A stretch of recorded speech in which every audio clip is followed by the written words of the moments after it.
Good afternoon everybody, it's Michelle from The Good Estate Agent. I'm joined today by Ryan of PIA Financial Group.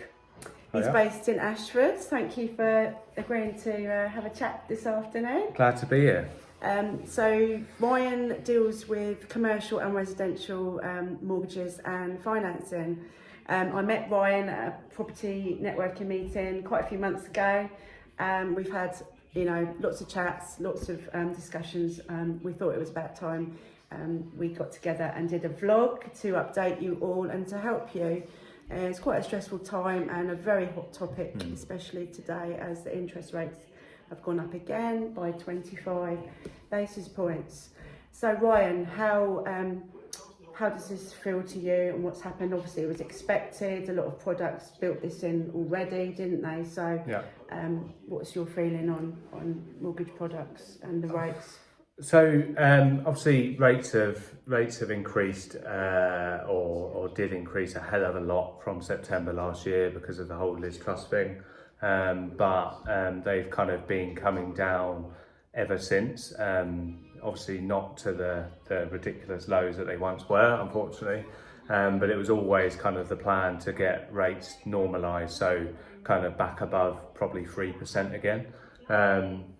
Obviously the main thing affecting rates at the moment is inflation. Yeah. So that's the Bank of England's biggest mandate to kind of get that under control. So at the moment inflation is really sticky.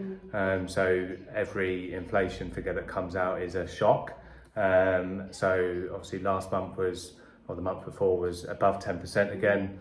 And the Bank of England's kind of plan is to get that around 2%. So we're way over target. All the while that stays kind of above 10%, the Bank of England, as long as the economy is not kind of tanking, yeah. So unemployment is still really low, and stuff like that, they will just continue to put up rates. Fixed rates, they have been kind of, obviously it's gone up 0.25 today. That hasn't really affected fixed rates. They've been going up over the last couple of weeks. Fixed rates have gone up on average about 10 to 20 basis points. So from kind of the lowest 5-year fixed rate, for example, was about 3.9%. It's now, I think we can just about still get one, but I think Santander would hung in there, but I think they're going above 4%. So lenders will obviously use the base rate to price, but they'll use something called a swap rate, which is basically the market's expectation of where the base rate is going to go over a certain period. So the 5-year fixed spot rate, for example, swap rate, for example, did actually drop down to 3.5% about a month ago. So that's where all of these fixed rates started coming below 4%. But actually, the market's expectation now is that the base rate might stay a little bit higher and a little bit for a little bit of longer time. But to be honest, no one knows. The market doesn't know. Yes, they've got a lot more data than you and I, but no one knows. Every inflation figure is a shock at the moment. So again, shows just how much the market knows. As soon as that inflation figure comes out, you can see the swap rate go from kind of 3.5 to above 4 again. It's hovering around 4 now. So yeah, I think fixed rates are gonna stay relatively stable, if not potentially go up a little bit more. Obviously this is going to massively affect variable rates again. So tracker rates, if you're tracking the Bank of England base rate, it's going to have an effect straight away. So you're going to be paying 0.25 more on your rate. Standard variable rates, so the variable rate that the lender kind of manages, that's a little bit more tricky to call. Some lenders track the Bank of England base rate, so we'll put it up straight away. Some lenders kind of use demand in the marketplace to kind of price, so they might not put their standard variable rate up, but the chances are that most variable rates will go up off the back of this. So if you're on a variable rate and you've got the opportunity to fix, it might be worth having a look at that, because I do think that, and again, I'm probably just as wrong as the market, or even more so, but I do think rates are going to stay higher for longer. So it's kind of running through with a good mortgage broker as to what the pros and cons are, with like a 2-year fix or a 5-year fix, or maybe even staying on a tracker. So it's a good time to give you a call and you can talk through with somebody. Yeah, obviously I'd love for you to give me a call, but any kind of good mortgage broker would be able to kind of run you through the pros and cons of fixing now. But there is not Martin Lewis spoke about it on one of his shows, and it was it didn't go down well in our community, because it's kind of like mortgage advising and any like financial advice is not like a one-fits-all approach. And it has to be kind of down to your circumstances, because if you're moving, for example, in the next year, you wouldn't want to go on a 2-year fix or a 5-year fix unless it's with a good lender that can port. Yes, to always seek expert advice. And like with inflation, we talked about this earlier, it's not going to reduce instantly, is it? No, it's going to be a delayed reaction, we think. It really is, and that's the thing. One person on the Bank of England committee is saying it's like they said it's like an idiot in a shower. You get in the shower, it's really cold, and you keep going, and then all of a sudden it's scalding hot. And actually, that's her impression of what the Bank of England is doing with the base rate at the moment. Is actually they're not getting inflation under control, so they're just going to keep putting the base rate up. But actually, at some point, that's just going to have a massive knock-on effect, rather than kind of them seeing instant results. And I wouldn't want to be making those decisions, if I'm honest. No, just have to see what happens really going forward. And what do you think about the 100% mortgage that's just come out from Skipton's? Is it Building Society? Skipton Building Quite Society, an old building society, aren't they? Yeah, and in fairness, they're a really good lender. They're always ahead of the game in terms of like kind of bringing creative things out. Look, I genuinely think it's a really good idea for people that are stuck in rent, that are paying kind of.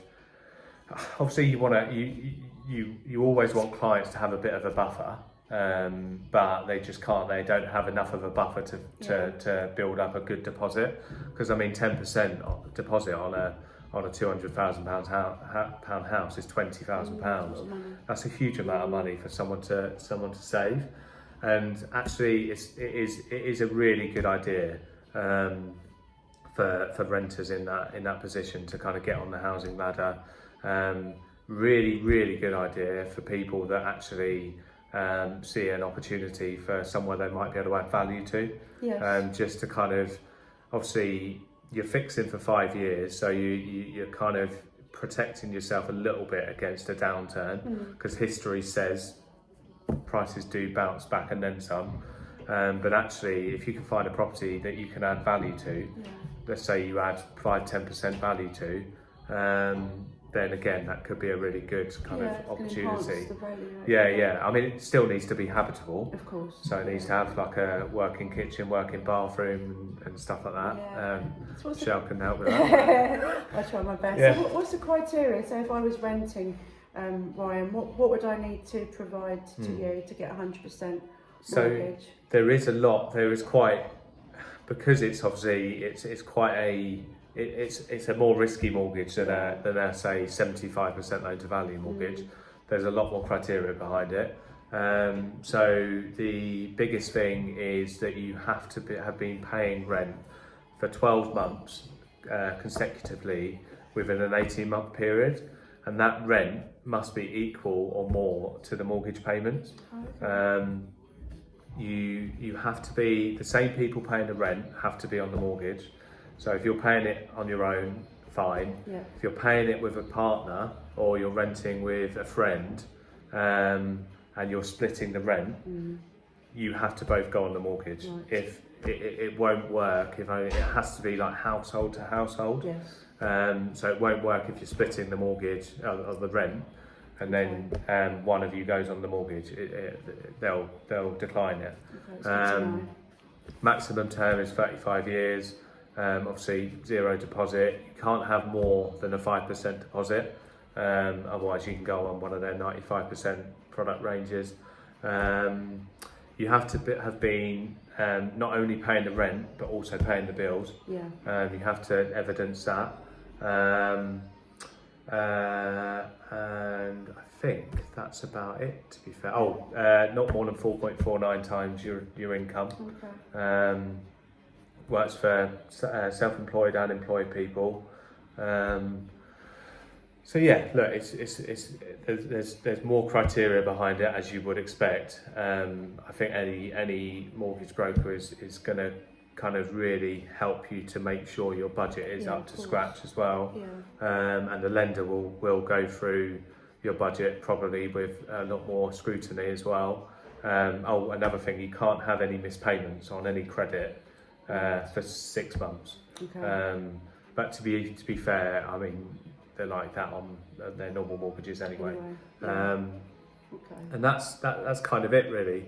I think, if I'm honest, I think the main issue at the moment is going to be the ensuring the current rent that they're paying is going to be more than their mortgage cost, because it's on a 5.5% 5-year fixed. The mortgage payment is going to be a little bit more than what it would be on, say, a 4%. Exactly. So it's making sure that the rent that they're currently paying, which is an average of the last 6 months, Right.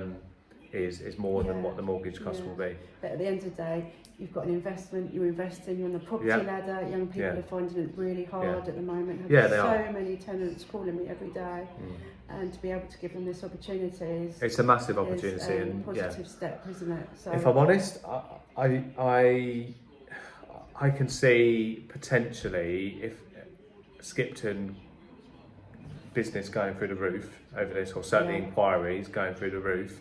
And I think actually I can see a few more bigger lenders maybe starting to look at it, because the market has kind of dropped a little bit because of the rates and stuff like that. So lenders are getting creative. Yeah, so hopefully that will improve house prices and supply. Supply, is, yeah. A little lower at the moment, but I said to Ryan earlier, the last few weeks has been so busy, so many more valuations, so many more buyers and sellers coming to market, so things. Green shoots of recovery. Exactly. Yeah, no, it's good. It's all positive and optimistic here, isn't it, Ryan? Yeah. So thank you so much for chatting today. No, I thank really you. appreciate that. And Ryan and I are going to be doing monthly pop-ins in a town near you. I'm not sure where we're going to start yet, but watch this space, watch my Facebook feeds, and we'll keep you updated. Thank you so much. Goodbye. Cheers.